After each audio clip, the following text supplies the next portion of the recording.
Hello guys, अगर आप हमारे चैनल पर नए हैं तो नीचे बेल आइकन दबाकर सब्सक्राइब करें, लाइक करें, कमेंट करें। चलते हैं आगे वीडियो की तरफ।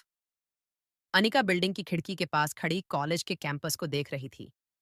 अनिका ने कभी कॉलेज लाइफ एक्सपीरियंस नहीं की थी, इसलिए झुंड में चल रहे लड़के लड़कियां हंसते हुए बातें करते हुए देखकर अनिका को लग रहा था जैसे उसने यह लाइफ मिस की थी। तभी अचानक अनिका का फोन बजने लगा था। अनिका ने देखा कि लाल लक्ष्मी उसे कॉल कर रही थी। जब अनिका ने फोन उठाया तो राजलक्ष्मी ने दबी हुई आवाज में अनिका से कहा, टेस्ट रिपोर्ट आ गया है, लगभग 3 घंटे के अंदर रेडी हो जाएंगे और फिर मैं तुम्हें सारे रिपोर्ट्स कुरियर कर दूंगी।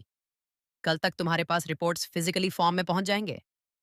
अनिका ने बिना कोई जवाब दिए राजलक्ष्मी का फोन काट दिया और फिर से ऑफिस के कॉरिडोर में के पास खड़ी प्रीति को देखने लगी। प्रीति अभी जो भी लोगों से गिरी हुई थी, लोग उसे तरह तरह के सवाल पूछ रहे थे।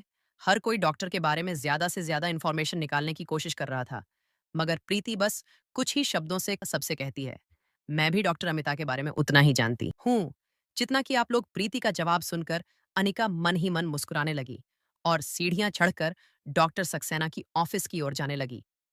आज पोस्ट ग्रेजुएट स्टूडेंट का सिलेक्शन होने की वजह से डॉक्टर सक्सेना हॉस्पिटल नहीं गए थे। वह ऑफिस में बैठकर सिलेक्शन प्रोसेस मॉनिटर कर रहे थे। जब डॉक्टर सक्सेना को पता चला कि डॉक्टर अमृता पोस्ट ग्रेजुएट करने वाले एक स्टूडेंट को अपने अंडर पढ़ाने का मौका देने वाली है, तो वह सरप्राइज हो गए थे। डॉक्टर सक्सेना ने अपनी ऑफिस में एक second year post graduate student को फोन पर बात करते हुए सुना था। उस ग्रेजुएट स्टूडेंट ने फोन पर यह भी कहा था कि काश उसने इस साल पोस्ट ग्रेजुएशन के लिए अप्लाई किया होता तो शायद उसे भी डॉक्टर अमृता के अंडर पोस्ट ग्रेजुएशन का करने का मौका मिलता। जो स्टूडेंट इस वक्त फोन पर बात कर रहा था, वह डॉक्टर सक्सेना के अंडर पोस्ट ग्रेजुएशन की पढ़ाई पूरी कर रहा था।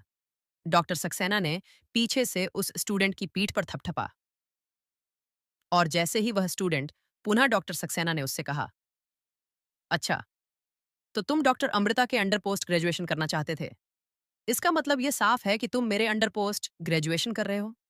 इस बात से तुम खुश नहीं हो। स्टूडेंट डॉक्टर सक्सेना को इस तरह देख बहुत ही एम्बेरसमेंट सक्सेना से कहा, नहीं सर, ऐसी बात नहीं है। मैं तो बस अपनी दोस्तों को यह बता रहा था कि हमारी यूनिवर्सिटी कितनी लकी है। इस साल डॉक्टर अमिता हमारी यूनिवर्सिटी से किसी स्टूडेंट को पढ़ाने वाली है।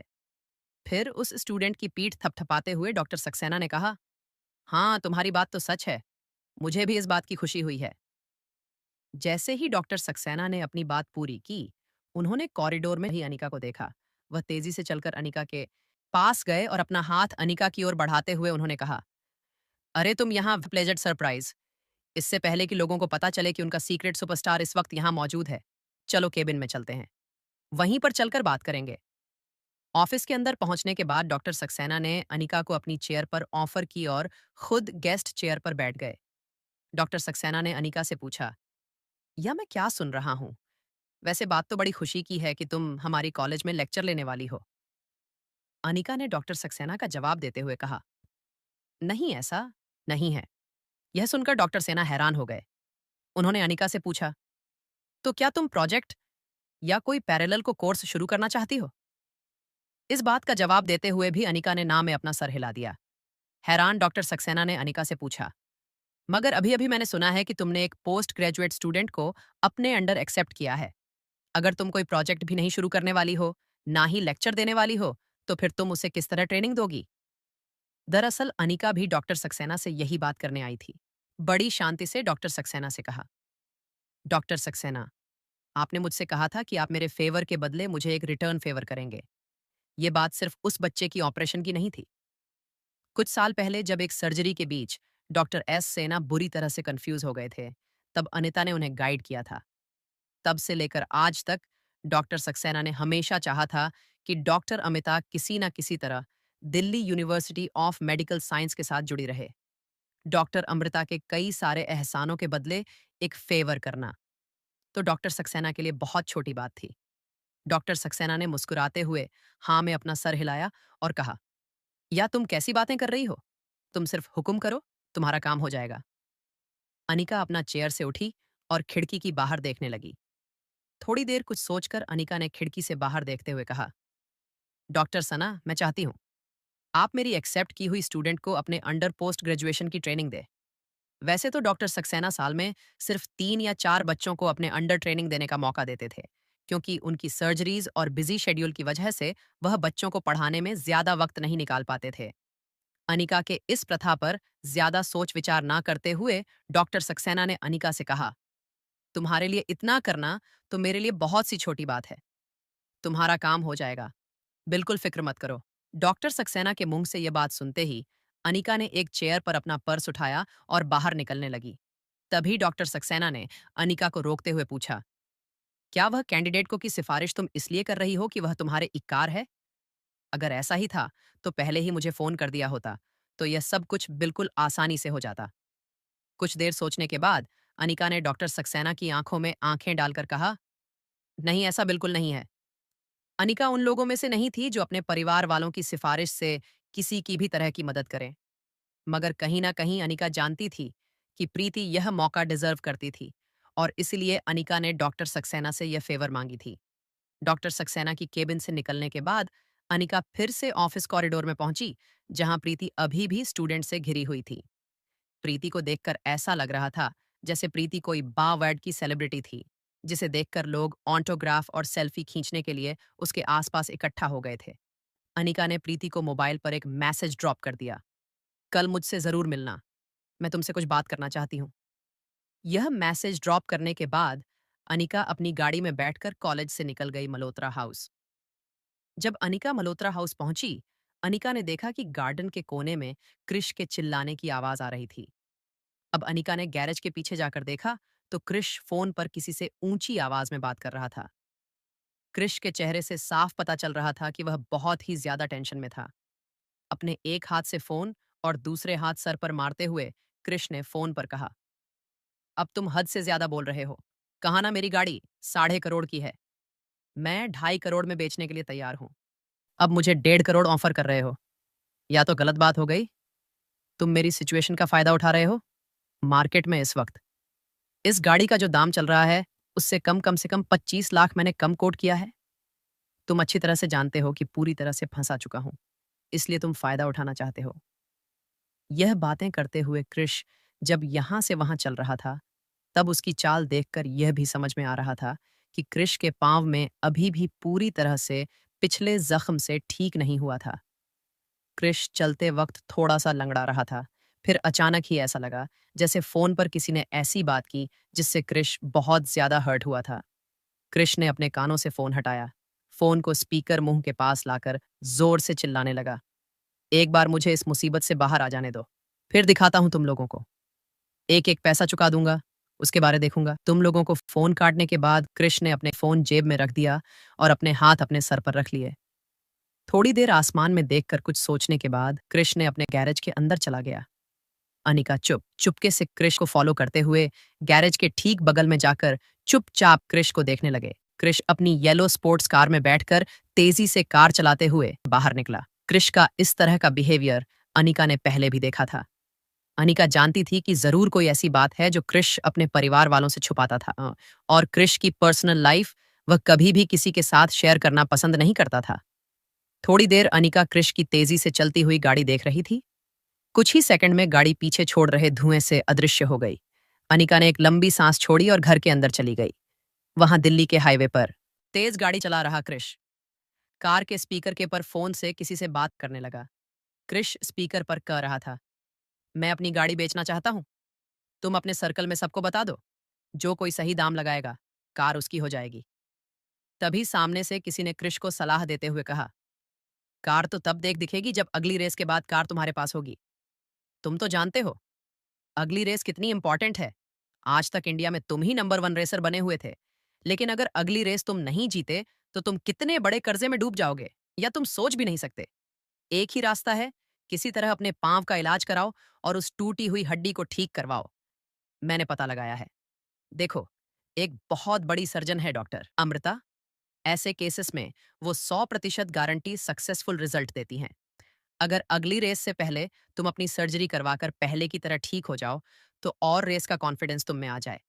ये तो ठीक है, वरना अगर तुम रेस हार गए तो तुम सोच भी नहीं सकते कि तुम पर कितना बड़ा कर्जा आ जाएगा। वैसे और एक रास्ता है रेस जीतने का। किसी तरह तुम वर्ल्ड चैंपियन कार्तिक को अपनी जगह उस रेस में उतारो और वह यह रेस जीत जाए, तब तुम इस मुसीबत से जरूर बाहर निकल सकते हो। इन दोनों रास्तों के अलावा मुझे तीसरा कोई रास्ता नहीं नजर आता है। किसी भी तरह अगली रेस तुम्हें जितनी होगी। कृष्ण ने अपने अपने हाथ की मुट्ठी टाइट करते हुए धीरे से स्टेयरिंग व्हील पर दे मारी और अपनी आंखें खोलते हुए कृष्ण ने अपने फोन पर कहा, यह दोनों ही चीजें फिलहाल मुझे इम्पॉसिबल लग रही हैं। तुम किसी भी तरह गाड़ी के लिए कोई खरीदार ढूंढो। तभी स्पीकर के सामने वाले की आवाज आई, यह तुम क्या कह रहे हो? यह लिमिटेड एडिशन स्पोर्ट्स मॉडल है। तुम जानते हो, एक बार यह गाड़ी हाथ से निकल गई तो अगर फ्यूचर में तुम्हारे पास पैसा आ जाएगा तो ये गाड़ी तुम वापस नहीं खरीद पाओगे। अरे तुम मुझे ये गाड़ी को छूने तक नहीं देते हो। मैं जानता हूं तुम इस गाड़ी से कितना प्यार करते हो। अगर ये गाड़ी तुम्हारे हाथ से निकल गई तो तुम इमोशनली और प्रोफेशनली बुरी तरह से टूट जाओगे। इसलिए यह फैसला लेने से पहले 100 बार सोच लेना। तेज चल रही कार को कृष्ण ने अचानक ही ब्रेक लगा दी। कुछ देर कार के स्टीयरिंग को, कार की स्टीयरिंग व्हील को, डैशबोर्ड को, अपने बोनट को बड़े ही प्यार से देखने के बाद कृष्ण ने जवाब देते हुए कहा, सोच लिया है मैंने, बेच दो। कृष जानता था कि वह अपने घर में किसी भी तरह की मदद नहीं ले सकता है। कृष मल्होत्रा हाउस को उन सब बातों में इवॉल्व नहीं कर सकता है था। इससे परिवार की बदनामी होती है और ऑलरेडी एल में चल रही मल्होत्रा फार्मास्यूटिकल को अब एक और बड़ा फाइनेंशियल झटका लग सकता था। कृष अपने परिवार को इन सब बातों से और अपने कर्ज से दूर ही रखना चाहता था। वहां मन उतरा हास पहुंचने के बाद अनिका को एहसास हुआ कि आज, क्योंकि उसे कॉलेज में काफी वक्त लग गया था, वह आर्यन को स्कूल पिकअप करने नहीं जा पाई थी और इसलिए अंजलि मामी आर्यन को पिकअप करने गई थी। नानी माँ अपने कमरे में पूजा पाठ करने में बिजी थी। अनिका सड़कियां चढ़कर अपने बेडरूम में गई और फिर लैपटॉप फन करके रा लक्ष्मी के मेल का इंतजार करने लगी।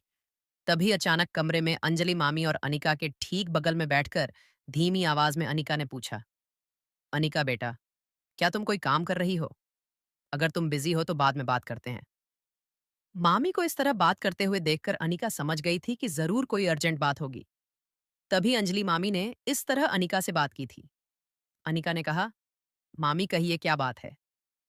अंजलि मामी ने एक बार दरवाजे की ओर देखकर कंफर्म किया कि कोई उनकी बातें सुन नहीं रहा है और धीमी आवाज में अनिका से कहा, आजकल तुम्हें रिया का बिहेवियर कुछ अजीब नहीं लग रहा है? नन्ही सी रिया का बर्ताव आजकल बहुत अलग लगने लगा है। मुझे क्या? तुम्हें ऐसा नहीं लगा? अनिका को समझ नहीं आ रहा था कि वह अंजलि मामी को इस बात का क्या जवाब देती। असलियत अनिका को पता थी, मगर वह अंजलि मामी से यह बात कह नहीं सकती थी। अनिका की हाथ पर हाथ रखते हुए अंजलि मामी ने कहा, नन्ही रिया पहले तो कितनी सारी बातें किया करती थी, सारा दिन उछल कूद किया करती थी। उसके पीछे दौड़ते दौड़ते मेरे दिन कब बीत जाता था यह मुझे खुद को पता नहीं चलता था। कहीं ना कहीं मुझे भी सारा दिन रिया के पीछे भाग दौड़ करने की आदत पड़ चुकी थी। मगर पहले कुछ दिनों से सब कुछ बदल गया था। नन्ही रिया को पहले मेरे साथ खेलना, खेल कूद करना पसंद था। सारा दिन कभी यह बनाओ मामी तो कभी वह बनाओ, कभी अपने बड़ी नानी की माँ के साथ खेलती कूदती, कभी मेरे साथ तो कभी किशन मामा के साथ। मगर पिछले कुछ दिनों से सब कुछ बदल गया है। रिया को चॉइस बिल्कुल बदल चुकी है। वह खेलना लना पसंद नहीं करती, बल्कि अपने होमवर्क पर ज्यादा ध्यान देने लगी है। जो सारा दिन बोलती रहती है, वह बड़ी चुपचाप सी रहती है। पहले नन्ही रिया को गार्डन में खेल कूद करना पसंद था, मगर जानती हो आज क्या किया रिया ने? जब मैंने स्कूल से रिया को पिकअप किया तो उसे घर ले आई, तो मैंने उससे पूछा कि क्या तुम मेरे साथ गार्डन में खेलना चाहोगी? तब रिया का जवाब सुनकर मैं हैरान हो गई। रिया इस वक्त अपनी बड़ी नानी के साथ उनके कमरे में बैठकर खेल रही थी। वही चेस जिससे वह कुछ दिन पहले नफरत करती थी। पिछले 1.5 घंटे से वह अपनी बड़ी नानी के साथ अपने कमरे में बैठकर बड़ी ही शांति से बिना आवाज किए खेल रही है। देखो अनिका, मैं जानती हूँ कि तुम बहुत बिजी रहती हो, तुम अपने काम में, मगर अभी रिया बहुत छोटी है और तुम उसकी माँ हो। बच्ची अपनी माँ के साथ ज्यादा से ज्यादा वक्त गुजारना चाहती है और अगर उसे माँ का प्यार इस उम्र में नहीं मिले तो छोटा सा बच्चा काफी तरह से साइकोलॉजिकल स्ट्रेस का शिकार बन सकता है। अनिका जानती थी कि यह इशू साइकोलॉजिकल नहीं है, बल्कि दो अलग अलग बच्चों के दो अलग अलग बिहेवियर की बात है। मगर अंजलि मामी के हाथ पर हाथ रखकर अनिका ने उन्हें आश्वासन देते हुए कहा, मैं इस बात का ख्याल रखूंगी। अनिका ने यकीन दिलाया कि आगे से वह इस बात का ख्याल रखेगी।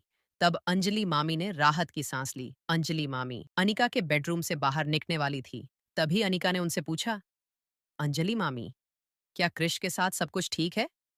अनिका का के सवाल पर अंजलि मामी हैरान जरूर हुई थी, मगर वह जानती थी कि इतने दिनों में अनिका ने उस बात का अंदाजा लगा लिया होगा कि कृष अपनी उम्र के बाकी बच्चों से थोड़ा अलग है, या यूं कहा जा सकता है कि कृष का बिहेवियर थोड़ा सा अजीब है। अपनी नजरें नीचे झुकाकर धीमी आवाज में अंजलि मामी ने अनिका की बात का जवाब देते हुए कहा, वह लड़का तो मुझसे कोई बात शेयर करता ही नहीं है। मुझे या किशन को यह बात ही नहीं पता कि बाहर की दुनिया में कृष किसके साथ रहता है, कहाँ बैठता उठता है। हमें तो यह भी नहीं पता कि वह दिन रात बाहर करता क्या है। बस मैं एक माँ होने के नाते इतना जरूर जानती हूँ कि भले ही मेरे बेटे का बिहेवियर थोड़ा अजीब है, मगर वह दिल का बुरा नहीं है। यह कहते हुए अंजलि मामी अनिका के बेडरूम से बाहर चली गई। अंजलि मामी के जाते ही अनिका सेल फोन पर नन्ही सी रिया का मैसेज फ्लैश होने लगा। मैसेज में रिया ने लिखा था, मम्मा देखो लतिका ने मुझे अपनी नई कार की फोटो भेजी है। कितनी कूल है ना उसकी, ये पिंक कलर की स्पोर्ट्स कार। लतिका मुंबई की एक बहुत बड़े इंडस्ट्रियल की बेटी थी। लतिका रिया की 3 साल बड़ी थी। नदी का पिरामल का खानदान राजे रजवाड़ों के खानदान था। जब सरकार ने इन राज रजवाड़ों की प्रॉपर्टी को हेरिटेज प्रॉपर्टी डिक्लेयर कर दिया था, उसके बाद लतिका पिरामल का परिवार मुंबई शिफ्ट हो गया था। मगर आज भी उनका रहन सहन बिल्कुल राज रजवाड़ों जैसा ही था। जब एक बार लतिका पिरामल का परिवार बेंगलुरु विजिट के लिए आया था, तब रेखा मौसी और पीरामल परिवार का परिचय हुआ था। आपस में मिलते ही लतिका और नन्ही सरिया के बीच फ्रेंडशिप हो गई, और दोनों सोशल मीडिया पर एक दूसरे के साथ हमेशा कांटेक्ट में रहते। लतिका ने अपनी कई कार की तस्वीर रिया को भेजी थी। तस्वीर देखकर रिया ने अपनी मम्मा से कहा, देखो ना मम्मा, एक बार मैंने आपको फोटो भेजी भी है, बिल्कुल ऐसी ही कार चाहिए मुझे। नन्ही सरिया की बातों का पर ज्यादा ध्यान ना देते हुए अनिका ने वॉइस मैसेज भेज दिया, अगर तुम कार खरीदना चाहती हो तो अपने पैसे से खरीदो। अनिका अपने बच्चों को कभी भी यह सीख नहीं देना चाहती कि वह जो भी मांगे वह उन्हें बिना मेहनत के मिल जाए। अनिका ने रिया को हमेशा से सिखाया था कि अगर तुम कुछ पाना चाहती हो तो उसके लिए मेहनत भी तुम्हें खुद ही करनी पड़ेगी। यह मैसेज भेजने के बाद अनिका ने रिया को भेजा हुआ कार का फोटो देखा। यह बिल्कुल वही मॉडल था जो क्रिश के पास था, लिमिटेड एडिशन स्पोर्ट्स मॉडल, जिसकी दुनिया में सिर्फ 6 से 7 मॉडल बिके थे। कलर जरूर अलग था, मगर यह मॉडल बिल्कुल वही था जो गाड़ी क्रिश चला रहा था। लतिका पिरामल के परिवार के पास यह मॉडल होने का साफ मतलब यह था कि यह लिमिटेड एडिशन स्पोर्ट्स कार बहुत ही रेयर थी। ये कार इतनी यूनिक और रेयर थी कि राजे महाराजे भी इस गाड़ी को अपने कलेक्शन में रखकर प्राउड फील करते थे। लाइफ केयर हॉस्पिटल, दिल्ली, या वहां हॉस्पिटल बेड पर रिया ने अपनी मम्मा का वॉइस मैसेज सुना। जिस पर रिया अपना वॉइस मैसेज सुन रही थी, तब रिया को घर ले जाने के लिए रोहित उसके कमरे में आया था। जैसे ही रोहित ने रिया के फोन से निकल अनिका की आवाज सुनी, रोहित को एक मौका दिखा। मौका अपनी बेटी के लिए ऐसा कुछ करने का जिससे रिया के मन में रोहित के लिए नफरत हमेशा हमेशा के लिए खत्म हो जाए और वह अपनी बेटी की नजरों में हीरो बन जाए। रोहित रिया के बेड के पास आया और मुस्कुरा आते हुए रिया से पूछा, क्या चाहिए तुम्हें? मुझे बताओ। तुम्हारे पापा पूरी कोशिश करेंगे कि तुम्हारी मनपसंद चीज जल्द से जल्द तुम्हारे सामने हाजिर हो जाए।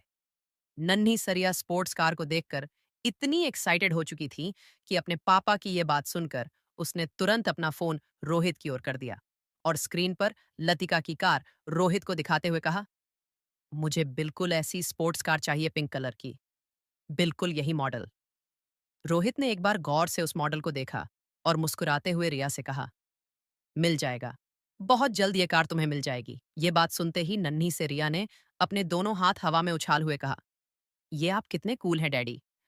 मुझे तो लगता है कि आप दुनिया के सबसे बेस्ट डैडी हैं। रोहित को पता था कि रिया की आदत थी कि इस तरह से लोगों की तारीफ करना, मगर यह जानते हुए भी आज रोहित को बहुत खुशी हो रही थी, क्योंकि शायद पहली बार उनकी बेटी ने दिल से अपने डैडी की तारीफ की थी। रोहित को आज इस बात का एहसास हुआ था कि अपनी बेटी कीवा पूरी करने के बाद उसे जो खुशी मिलने वाली थी, वह खुशी शायद उस बड़ी सी बड़ी कॉरपोरेट डील भी नहीं कर पाती। फरारी की तस्वीर चिराग मेहता को दिखाते हुए रोहित ने चिराग मेहता से कहा, जाकर यही मॉडल खरीदो, कीमत चाहे जो भी हो, कोई भी हो।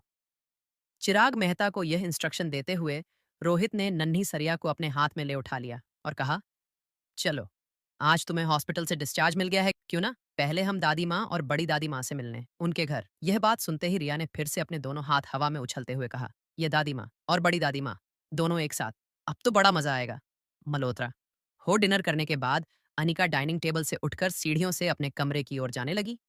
उसे जाने आने जाने वालों की ऑपरेशन की प्लानिंग करनी थी। एक सर्जन को ऑपरेटिंग टेबल पर जाने से पहले किस तरह की प्लानिंग करनी होती है जिससे ऑपरेशन की दमिया होने वाली किसी भी सिचुएशन का सामना किया जा सके।